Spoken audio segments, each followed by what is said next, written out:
All right, so we're live now, and we will, as people join, we'll just give it a few minutes for everybody to jump in and do that, and then we'll get going. It's going to be a great one, Bill, Mary. I'm excited for this. We've got some great content.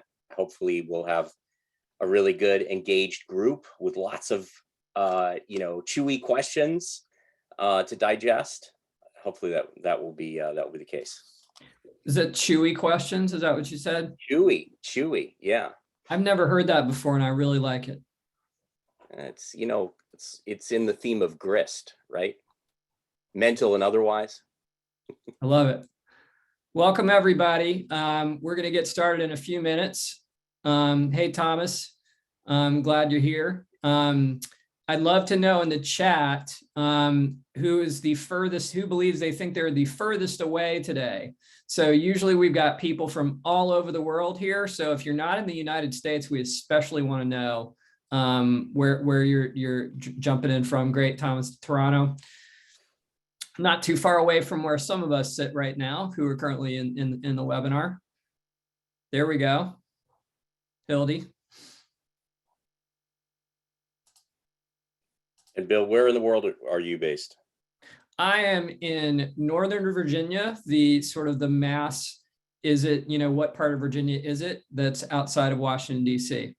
It's a weird blend between Maryland, the state of Maryland, and Washington, D.C. and Northern Virginia. It's like, where am I in this? It all kind of fits together. You know when you're in D.C., but otherwise it's like, okay, I've moved from this town to this town, but did I really?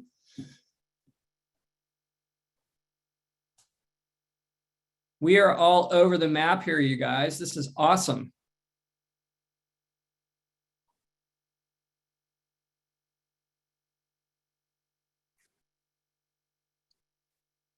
I don't know. So Jennifer Alcox is from Oklahoma City.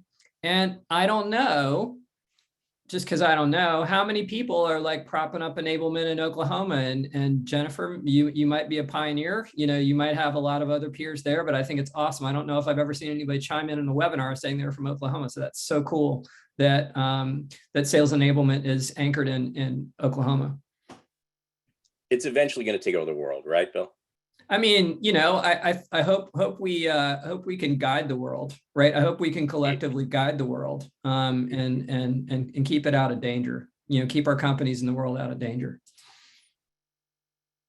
Today's a good first step. I think Mary's got some great guidance here as a practitioner. Agree. And Jennifer, I don't know if my choice of words would be sales enablement would be creeping, but if that's like your first, if that's your first thing, then you run with that. In Virginia, we've got the vines and North Carolina has this too, right? That they climb all over everything, called kudzu. And man, it's like certain highways in Virginia, North Carolina, it's like there's no trees. It's just kudzu that have covered everything else. All right, you guys ready to get moving? You ready to get started? Yes, indeed. All right, so let's do this. So my name is Bill Ball. I'm a founding member of the Sales Enablement Society. And we've got something interesting to talk about today. So when Mary and Wayne told me that they wanted to talk about onboarding, my first reaction was, really? Are you sure? Because, if you think about it, right, there's a foundational element, right, in the talent bucket of our enablement practice. I was thinking, well, haven't we licked that already? Haven't we kind of beat that to death? And I hope that resonates with some of you folks, as, our profession is made up of so many kids who constantly ask why and challenge authority growing up, or, maybe I'm just projecting right now. But I thought, well, just a few years ago, if you weren't plugged into virtual or to self-paced or to blended, you may have had to make some updates to what your onboarding experience looked like at the time. But as far as now goes, I was thinking, what's really different? Well, business has changed. Again, employees have an even more transactional relationship with their companies. So it's not just enough for us to design onboarding to help them hit their number, or to hit a better number. Success is also helping new folks find their way to be a part of the company mission and to see value quickly, right? It starts to, our job starts to bleed into retention and other things too, not just success. So The focus of the, what our design was a big deal a few years ago. But now we're talking, today we might start dipping into the why. But before I want to turn it over to the experts before I dive in any further. Guiding us in this discussion is going to be Mary Charles, who's head of enablement at Allego, and Wayne St. Amand, who's the CEO at Allego. And they're going to be sharing not only their experiences in their company, but also their customers' experiences. And I want to encourage you guys to speak up, to talk about your experiences. The great thing about our community is no one person has all the answers, right? Your insights, your opinions, and your questions matter. So please be your normal selves and blow up the chat, and I'll try to bring as many of those questions to the fore as I can. And before anyone else asks, yes, this is being recorded. Please take it away, Mary and Wayne. Awesome. Thank you, Bill. And Bill, by the way, thanks for the promotion. I'm not CEO, I'm CMO. Oh, sorry, my bad. No, got it. No, as I said, we definitely appreciate the promotion. So Mary, what do you think? Should we start off with a poll and take the temperature of the group about their onboarding programs? Let's do it. All right, so let's go ahead and launch this poll for the group. Is updating your onboarding program to maximize effectiveness a top priority for 2022? Yes, no, or not sure. So we'll give this a few moments to fill out here. And Mary, are you seeing the real-time progress here? I'm not, but I imagine that it's going to be pretty high yes, or people wouldn't be on this call, but curious if it's really a top priority. It's always a priority to do effective onboarding, but I think now more than ever, I know it is certainly for me. Yeah. And it was last year, but even more so now. Well, you're absolutely right. I don't know if the audience can see the results of this poll, or if I have to hit end poll and then the audience will see it. Share results. There we go. It was very high. Yes, there we go. 87%. Excellent. Yeah. So this is great news. It means that people are really focused on sort of doing the right thing here and getting more out of their onboarding program. So this discussion comes at an incredibly good time. So let's go ahead and jump right into the content. So for our agenda today, we've got these 5 key areas. We want to cover first the basics, the state of sales onboarding at a high level.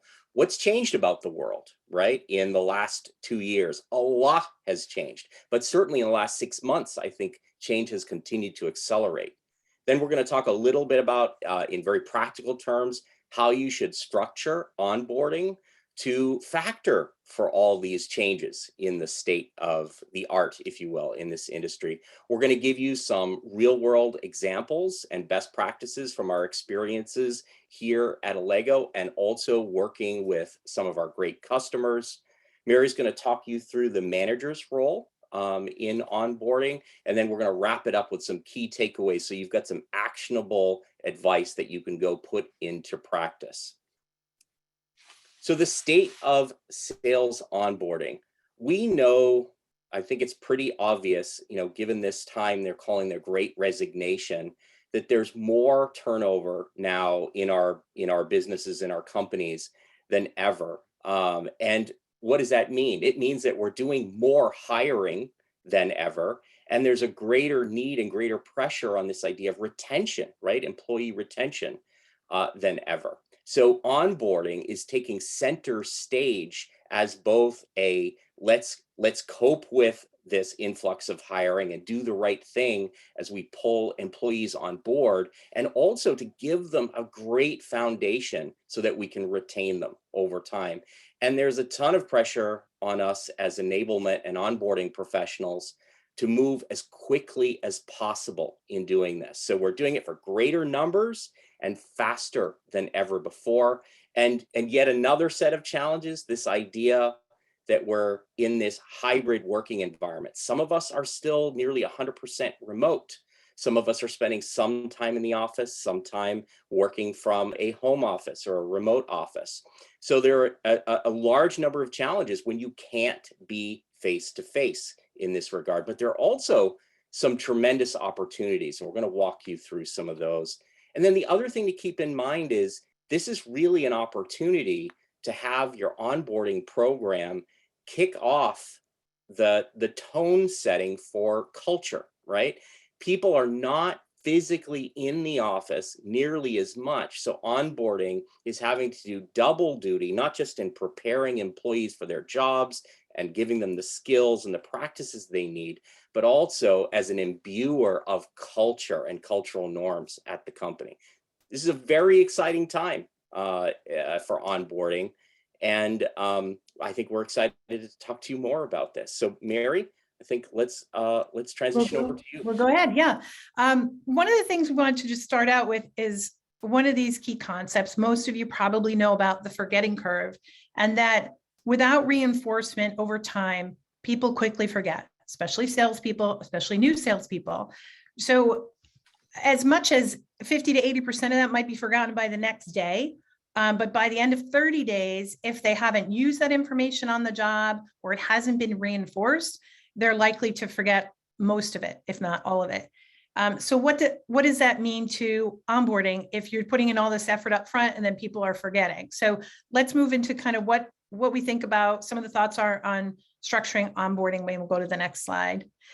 So there are lots of things we could have talked today about onboarding, but we're focusing on a few key areas that I think will that are unique to the times that we're in. And when we think about structuring onboarding, we've typically front loaded a lot of onboarding where there's a lot of information in the first few weeks. It's hard for people to retain that. So what's changing? Well, that pressure that Wayne talked about to onboard more people and to get them in the field and on the job faster and productive is what's changed.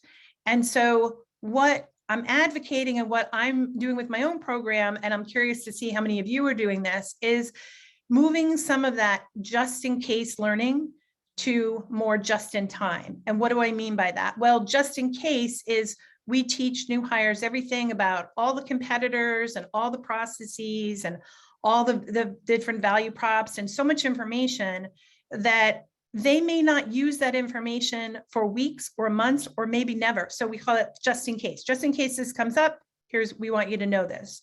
So rather than really front loading so much of that learning in those first 2 weeks, focusing more on what are they going to need just in time. So when they come up against that competitor, what's the just in time information and how are they going to access it in a way that's very useful for them in their sales process, in their pursuits day to day. Or that first time they have to move an account through the sales cycle in Salesforce, where are they going to go to get that information? Because of the forgetting curve, they're not going to remember what you covered in week 2. They just don't. So moving more of your efforts as a sales enablement professional to just in time, we believe is going to pay off and help you get your reps and SDRs and other roles out in the field quicker, but have them have that support to go back to just in time resources. And we'll talk about kind of how do you structure that. So that's the big concept of just in time versus just in case, and emphasizing that. The other thing is the power of peer-to-peer. I know I've done webinars before where I talk about the importance of mentors, and I don't think anybody doubts that. You have a great mentor program, but what may be happening to you, and I know it's happening to me in some of the roles that we're filling, is those senior mentors have made the great switch and they're going to another company for some new opportunity or whatever the reason may be, career change, whatever it is. So when you have some of those mentors going out the door, I'd love to see in the chat if people post, are you capturing through video some of those best practices from your top performers now, so you don't lose that institutional knowledge when they go out the door? So I'd love to see if people are doing that today. The power of the video is obviously people engage with video on YouTube, and that's how they learn, and that's what they're used to, bite-sized videos. So capturing those peers on videos talking about how do you overcome this objection? How do you position our company versus this competitor? What are you doing for managing your day-to-day playbook? Like what are the best practices?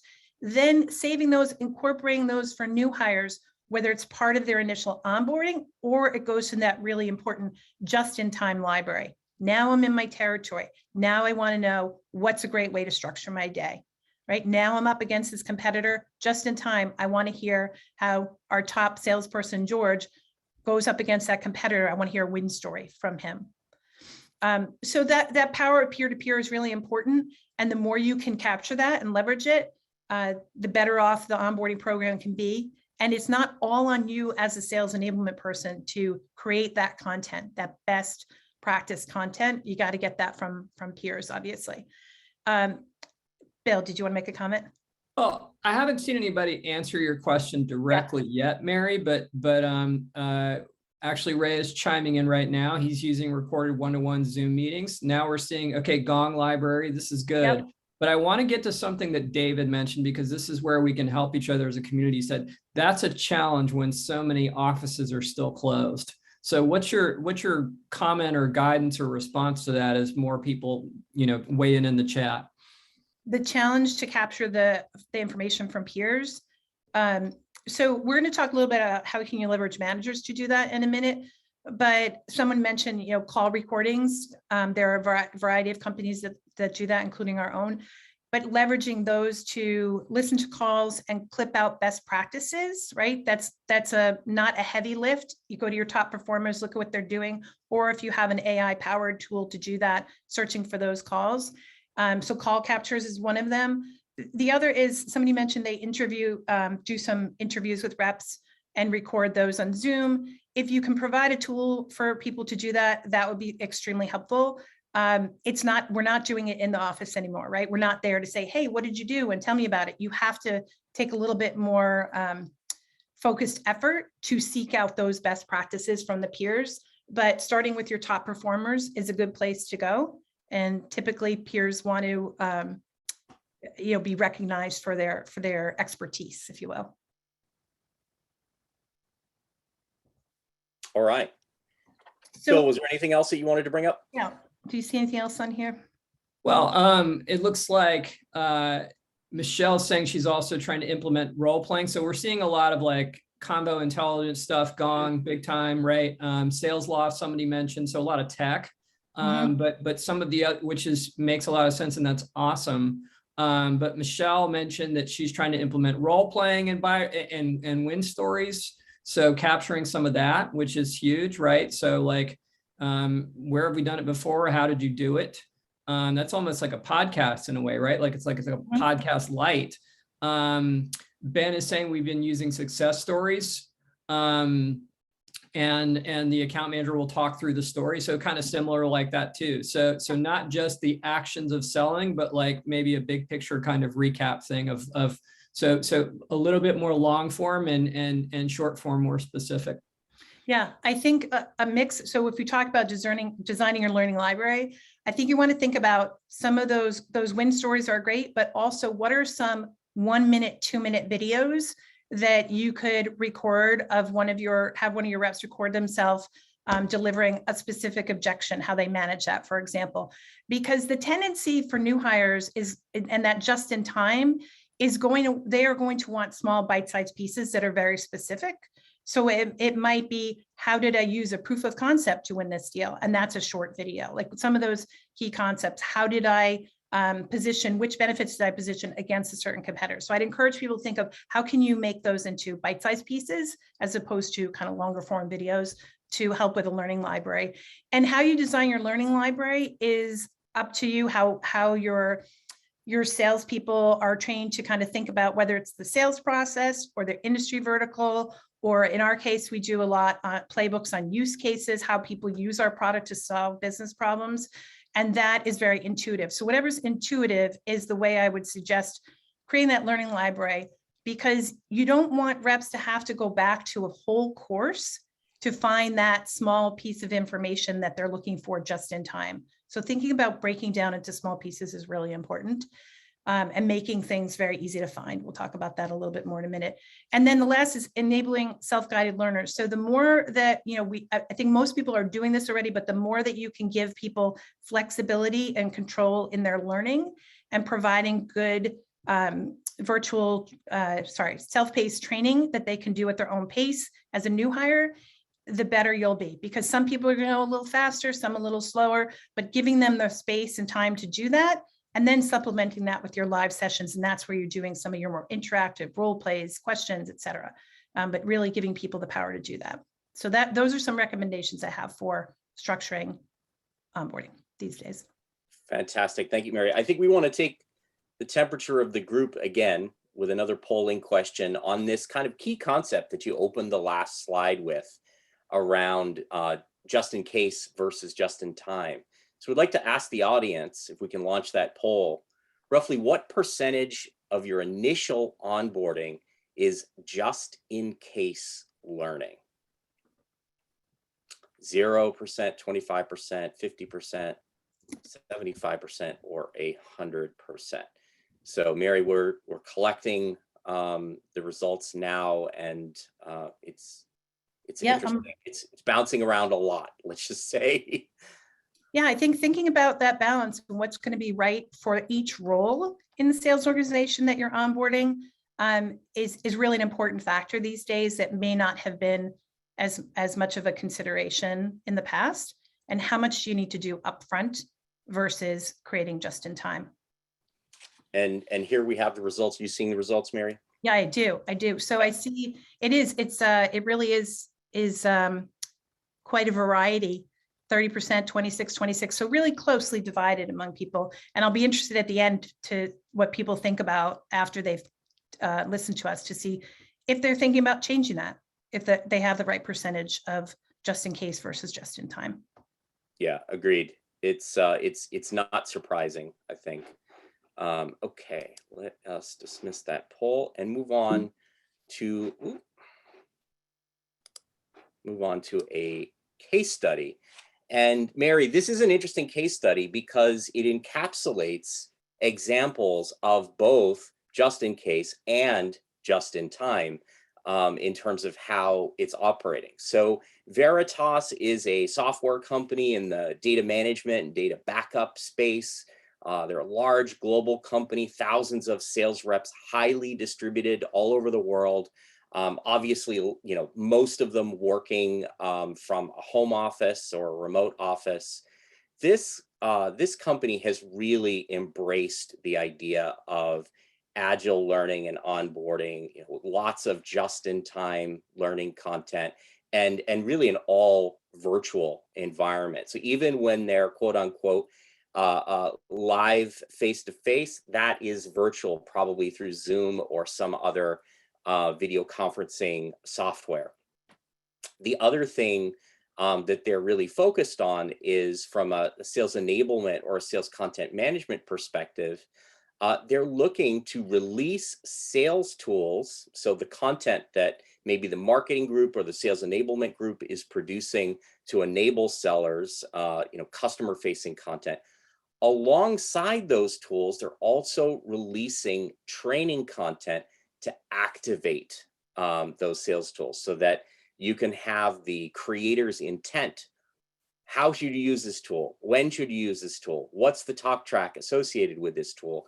Literally kind of released live in real time together to empower the salespeople when they need to know, when they need to use that content. So two kind of key concepts here in Veradox. First one is that they've really flipped the classroom. They typically what they do when they do their onboarding and their training is they do recorded trainings first. And they ask participants to sit down kind of on their own time within a specific time frame and watch those pre-recorded trainings. They're happening to use the Allego platform for that, but this idea is really important. So they come to the live Zoom session having absorbed that content in advance, and they use the live session for role playing and reinforcing what they've learned, and to test a little bit that the learning that they intended was picked up. And the other thing that they do is directly following those live sessions, live over Zoom, is they do a lot of spaced reinforcement, built-in quizzes and exercises over time to make sure that what they picked up in the asynchronous recorded experiences, in the live role plays, is actually being retained over time. And they can see, you know, who might need some remedial training, who are the exemplars doing it well. So they're really kind of flipping the classroom experience, going kind of virtual, recorded, asynchronous first. The other concept, again, that they've embraced, and we talked about this quite a bit already, is this idea of just-in-time learning. Salespeople, I think in general, are a bit notorious for not wanting to go through lots of training upfront that isn't maybe relevant to them at that very moment, right? They'll do it, but they might do it begrudgingly, right? What they'd rather have ultimately is when they have that moment of need, they need to better understand a particular product feature or service feature, or there's a new sales offer that's been released. They want to go and search for that information inside their onboarding system or their sales content management system and get just what they need in a bite-sized format and learn it just a few moments before they need it. And fundamentally, this idea of sort of being of value in that moment of need and having a system that presents them with that content kind of in the flow of their daily work, that's just how sales reps, frankly, it's probably how most humans want to operate. And Veradox has really embraced this just-in-time learning with these moment of need and in the flow of work mechanisms, really to their benefit. All The right. questions are blowing up, you guys. Okay. I don't want to lose this moment because some of them are about Veradox, some of them are about just in time. These are great questions that are coming in. So the first question, perfect, it is that either one of you can weigh in on. Maybe Mary, you start, is winning your stakeholders, your frontline managers over with this just in time concept. Where traditionally a lot of frontline sales managers want them to know everything. I know I worked in a business a long time ago where like anything that went wrong, like 6 months down the road, well, why don't we put that back in onboarding? And eventually I had to like feel like I was holding the line, you know, on the onboarding thing, like, hey, this is like, we're putting 7,000 pounds of something in a 6-pound bag. How's that going to work? Yeah. I think one of the things I would say is mapping out where you expect your new hires to learn the information. So if you have it mapped out, let's say it maps to the sales cycle, what they need for prospecting and positioning the value all the way through to closing. If you say, these are the things that we're going to cover as a foundation up front, and then when the rep gets out and they're going to make that first call, they're going to have this library where they can go and listen to some of those best practices. Because if they don't do it just in time, they're not going to remember it anyway. So I think if you, and maybe this is rose-colored glasses, but my experience, and I think my CRO is actually on the call today, so that's great. But being able to get aligned with sales leadership on, we know we have to train on all, people need to know all these things over some period of time. But if I do it all up front, I promise when I do the handoff to you, you're going to tell me they didn't remember it anyway. So they will have access to these resources about how to put the opportunity in Salesforce or how to review the pricing guide, et cetera. But having that in a just-in-time library, and if you show that to managers and say, this is the way that we're going to combat this forgetting curve that we talked about, that then if you can show them what the structure is, I think you're more likely to have success with that so that they can see it. And they say, oh yeah, they have a resource to get to know that. And we'll talk about the manager's role in just a minute too. So one more question along those lines. That was great, Mary. I've also found that getting a definition from those hiring managers or agreeing on a definition of what onboarded means, you know, like helps the two parties align to the target, right? So it's not so much do they know everything in the world when they get to the end of onboarding, right? But there's an agreed upon endpoint as to when onboarding ends. and then when ongoing development and manager coaching begins. And it's that handshake and them understanding the points. But I really, really love that point you made about like, hey, here's where they can get anything that they need. And here's how you can also leverage it, and you can help them self-help, right? Yeah. It's like, it's leading the horse to water. It's showing them how to drink. There's all kinds of variations on that. The other Veradox question that came up was from Samantha. She said, what does Veradox do to ensure that reps actually complete and engage with the recorded trainings or whatever the format is, instead of just having it play on the background, and so that it is marked complete? You know, so I've seen some other comments about autopilot today too. So I wanted to ask you guys about that.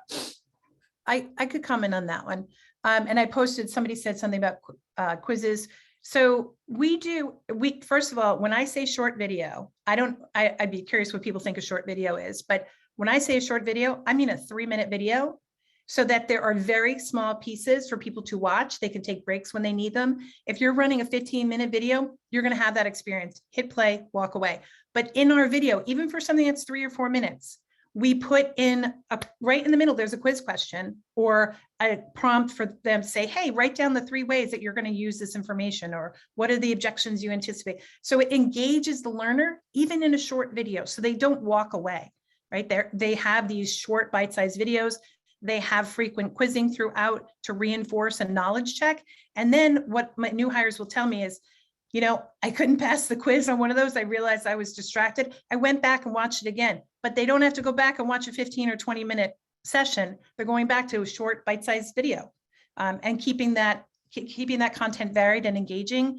So whether you have product information from product marketing, you have testimonials from customers, you have peer content, right? Mix it up so that it's not boring. That's why people walk away, because they don't think it's boring, or they just don't think it's relevant. Amen. That's great advice. And actually, this is a well-timed moment of transition and segue here, because we are about to cover best practices for just-in-time content, Mary. Yeah, so I'm going to go through this one a little bit faster, and then I'm going to talk about the managers. And I see some people posting on there. So the just-in-time content, I posted a comment in here on everboarding, which is not a term that I made up, but I think it's a good one, is that when that onboarding doesn't really stop. You may stop having day-to-day contact with your new hires after a certain number of weeks as a sales enablement professional, but the learning continues. So if we think about everboarding, this just-in-time content is one of the ways that we help support that. Creating a culture of sharing is another one.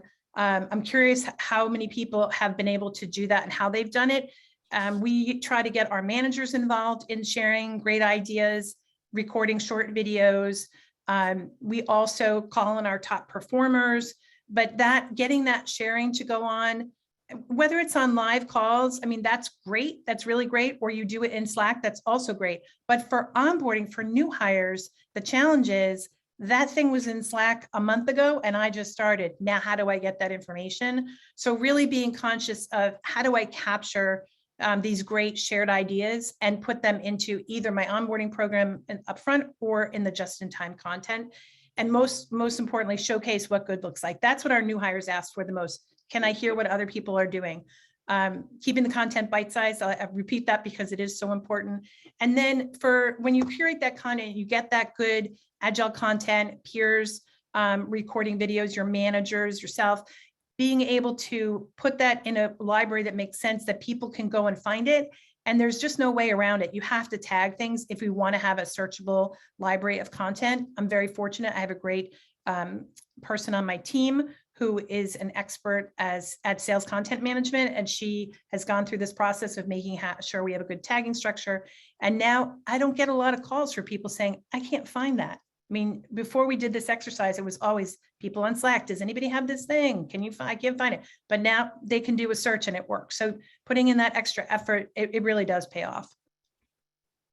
And just one other idea, I think, Mary, related to producing this kind of just-in-time content and keeping it bite-sized. I think a lot of people are challenged by the idea of, oh boy, I need to create lots of video, right?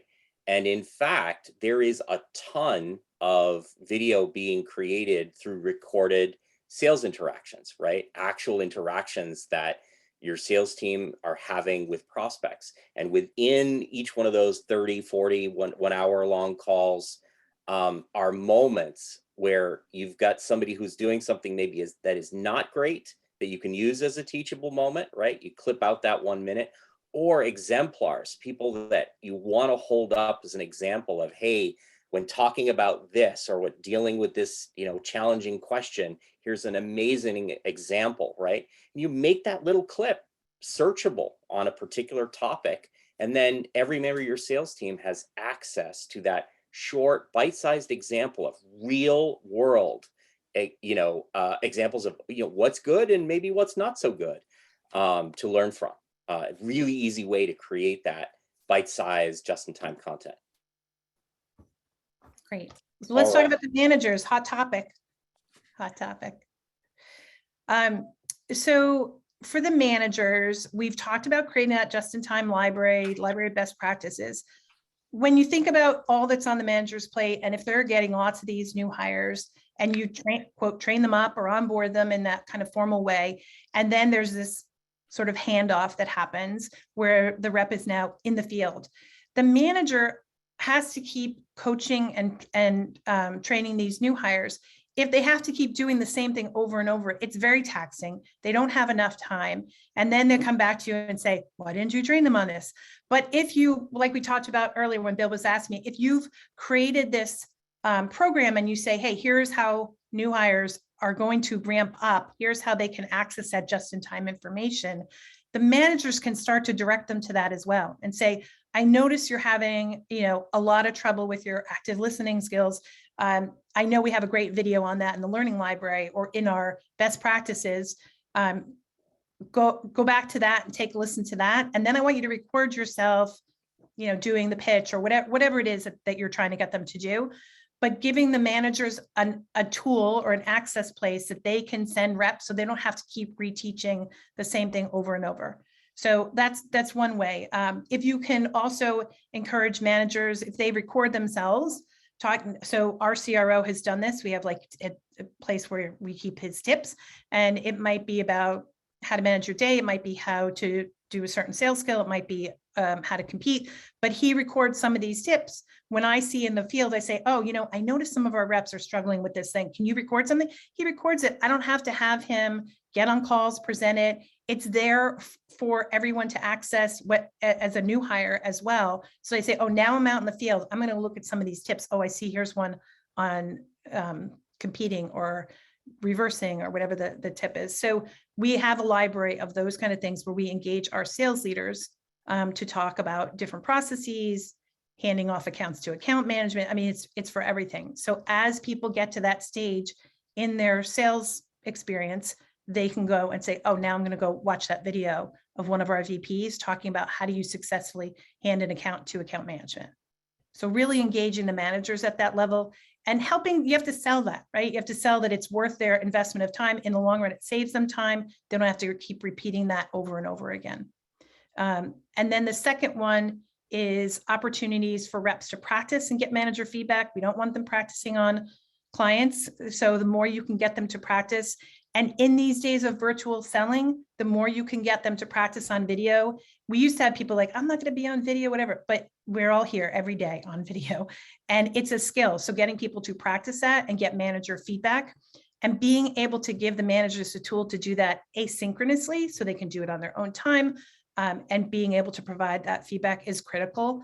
I know our team has doubled down on our coaching through asynchronous coaching, because you just can't, with all these new people, you can't schedule a call with every single new person and coach every single call. You have to have a way to scale that.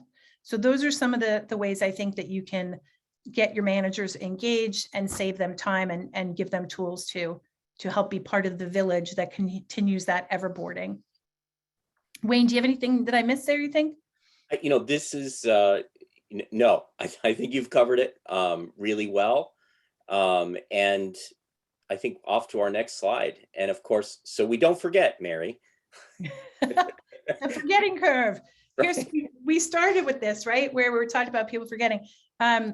There is that repetition over time is so critical. Whether you do that through AI-powered quizzing, through a tool to do that, or you do frequent role plays, or you do sharing out these best practices of knowledge or quizzing. I mean, there's a whole bunch of ways to do it, but overall, it has to be part of a program that continues beyond that initial, beyond the initial onboarding weeks, so that you keep reinforcing that along the way. So opportunities for reps to practice even once they're out on the job as well. Because for most of us, we're not going to bring back all these new hires for more onboarding. Once they're out, right? So you have to find little ways to keep reinforcing that, as opposed to these big bang, like let's bring them in for 2 more days. Bill, did you have something to bring up? For sure. I mean, the chat's kind of been nonstop today, so I've been trying to keep up with it and engage, because there's just been so many great comments in addition to the guidance that you and Mary are providing, or just reactions. My first question is, and I'm going to get to Nadia's question next. My first question is, okay, making this transition is a big one for some of us. I think there's a lot of, from my perspective, there's a lot of value and excitement in doing it. But selling not just the managers to get to sort of go along, to get along and be on board, how do you report out to show how this is doing? Like, what are the ways that we can sort of measure or comment on, like, okay, this was our strategy, this just in time versus just in case, having self-service, doing all of these great, quote unquote, best practices that we talked about today. Fantastic. But how do we, sell that as numbers or measurement or capture or any of that kind of stuff to the people that care about that, and mainly that? Yeah. So a couple of things. I have some suggestions that are ideas, and I'd love to hear any others that anybody else to add. Looking at the productivity, right? So how soon does that rep have pipeline built compared to when you used to do it the way where they were in for 3 or 4 weeks, or whatever your cycle was. I can think about it from an SDR perspective. We have a lot of new SDRs coming in who are prospecting, and for them, we're doing assessments like at the end of their they get on the phone sooner now, and then we're looking at how soon does it take them to book their first meeting. We also look at an assessment of, at the end of their first month on the phones, we do a formal assessment, and we rate them in the areas of around the expectations we have around their cold calling, their prospecting efforts, their activity, et cetera. So we have a good structure for what we rate them as. And the same thing with an AE, pipeline building, how many calls they're having, and then listening to actual calls. So we're able to monitor some of the different metrics that would show that they have the right kind of activities, because we can't wait 6 months till they close their first deal. So tracking all along the way.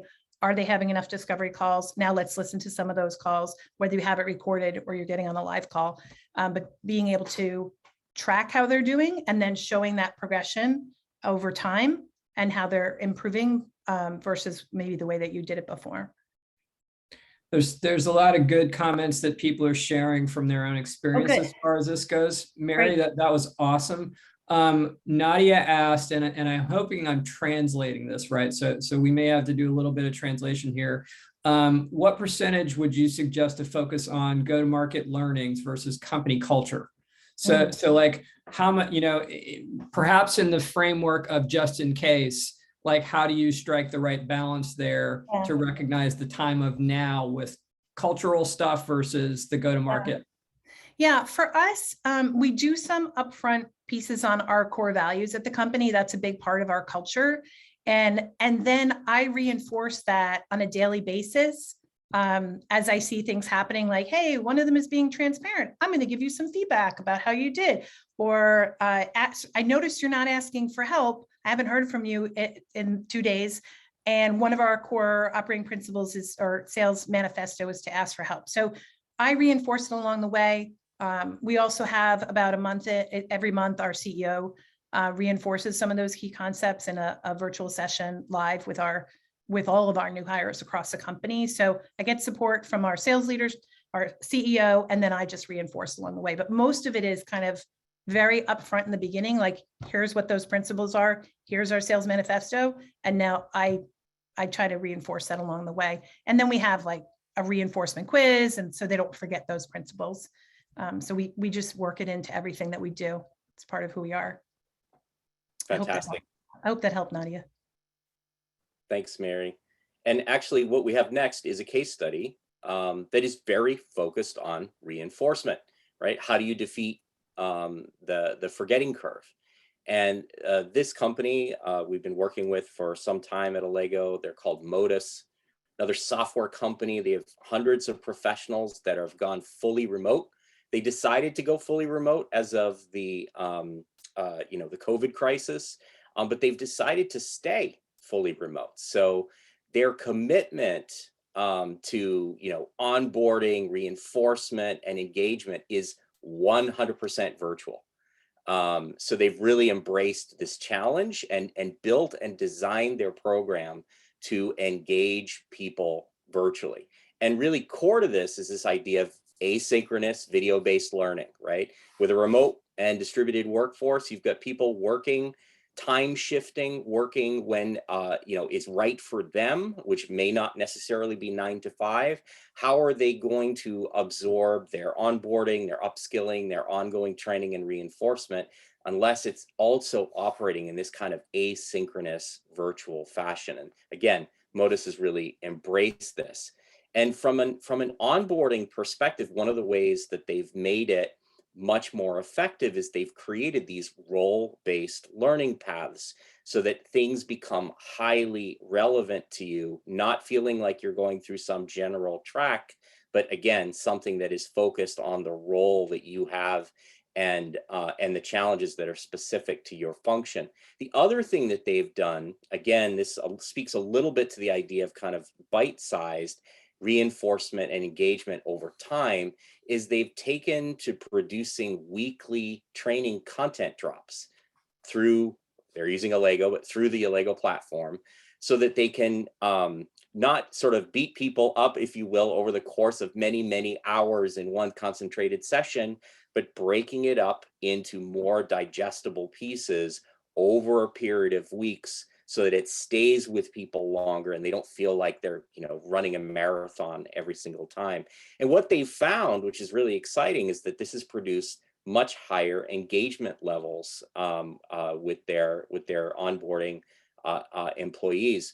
One of the things that they've done is, as part of their video-based training, is, you heard Mary talk about this a little bit earlier, is they've built in reinforcement quizzes. So they watch a short video, and then before that video is over, they get an in-context question to make sure that they're paying attention, and that's highly relevant to what they watched in the prior 30 seconds, for example, right? And they do this over and over again throughout their videos to make sure that people are watching, paying attention, that they're, that their skills are progressing, and that they stay engaged over time. And what they saw as they moved and sort of adjusted their process in this way is their engagement rates, although with a remote and virtual workforce, they've gone up over time. So prior, their engagement rates were roughly 50% as managed within as measured within their systems.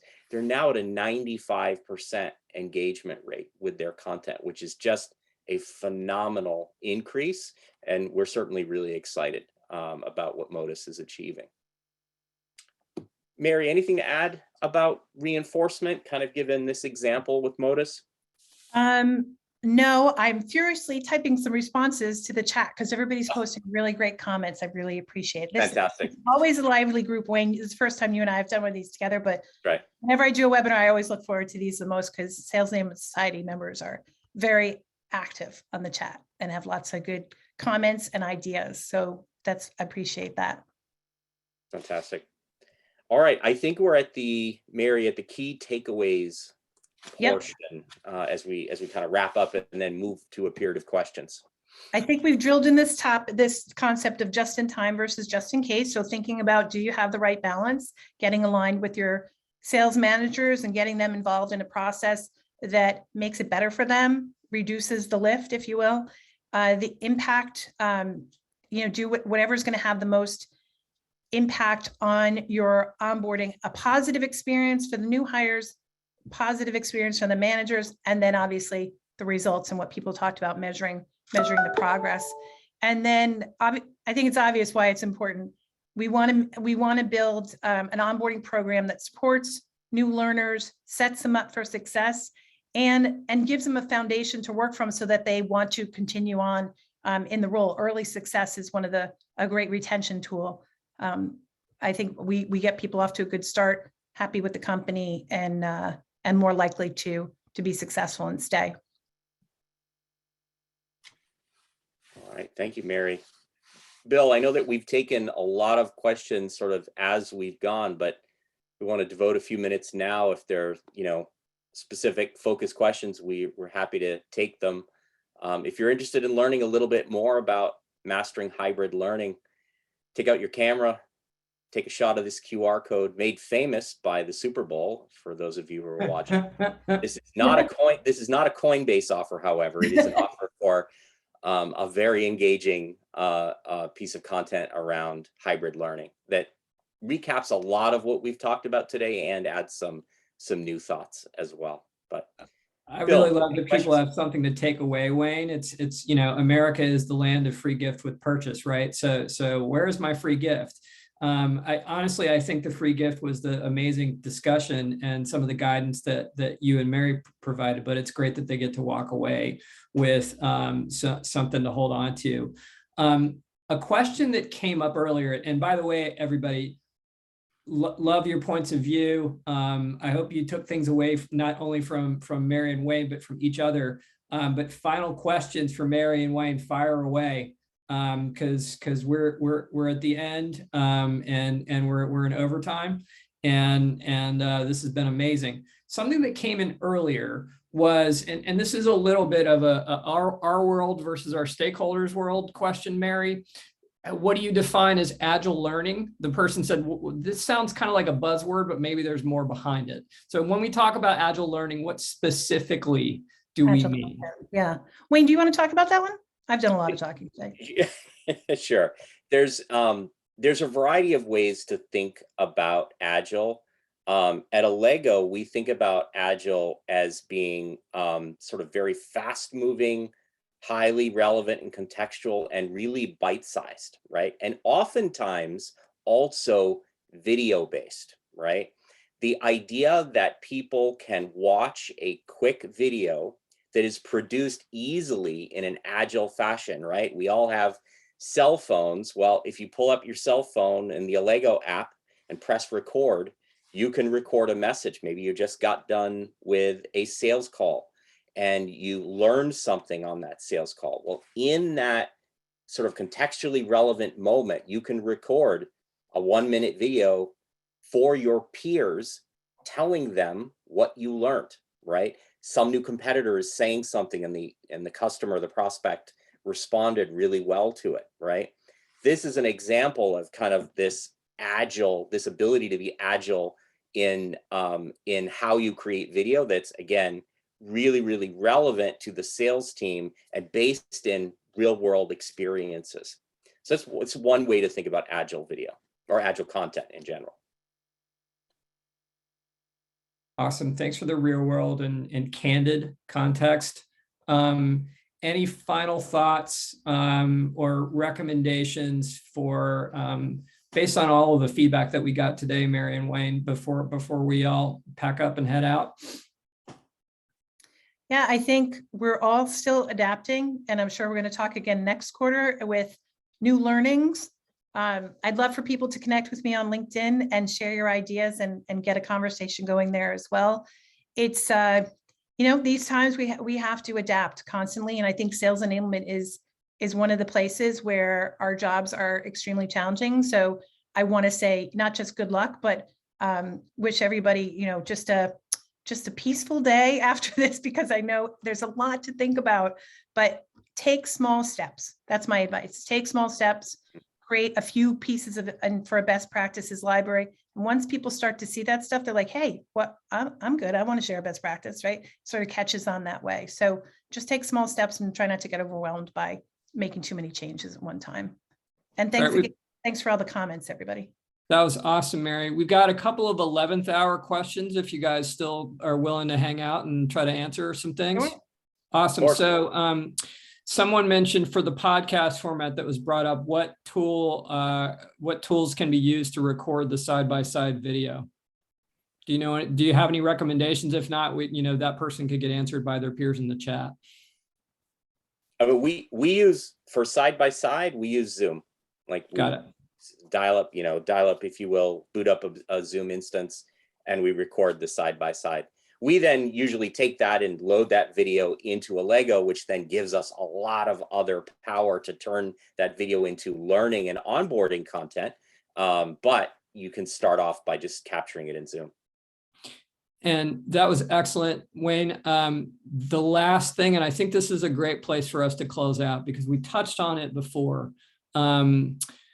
Ray said this has been an outstanding session. Next steps, how do we measure success? So let's touch on some of those things again. I think that would be an excellent way for us to wrap, because ultimately, if we can't prove all of this stuff works, even though it sounds awesome and compelling, right? We got to prove it. So I'll let you guys take it from there and we can wrap.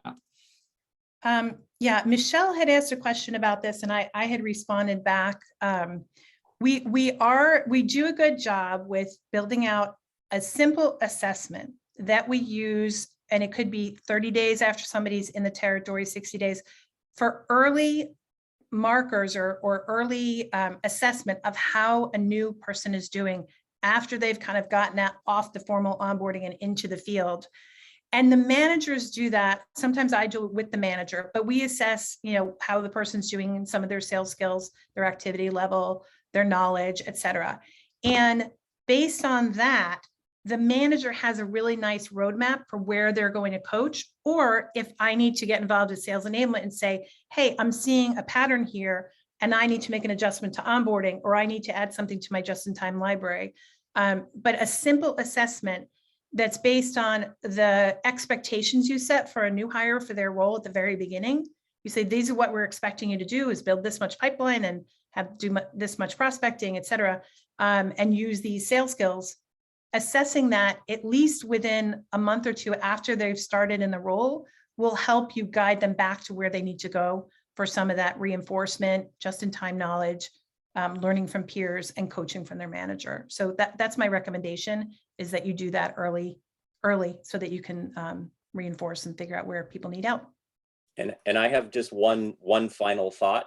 If you pick the right platform, that platform is going to allow you to correlate highly trained reps who sort of get it, right, and are scoring well in their training and their upskilling, and correlate that with account level success, right? Are you winning deals? Are you driving revenue, right? Is that trend line going up?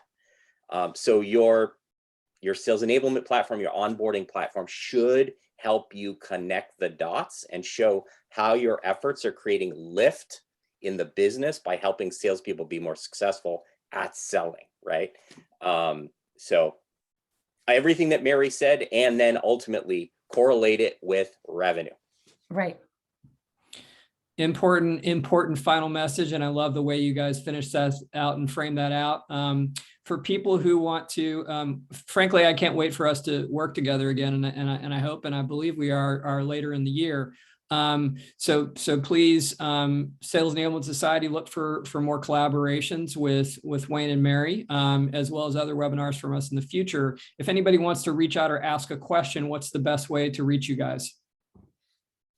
LinkedIn. Oh, yeah. As it says, feel free to reach out to us individually on LinkedIn. Awesome. Thank you guys so much. Super informative and really engaging. And I hope our members, got their money's worth today. Thanks, everyone. Thank you, everyone. Bye-bye.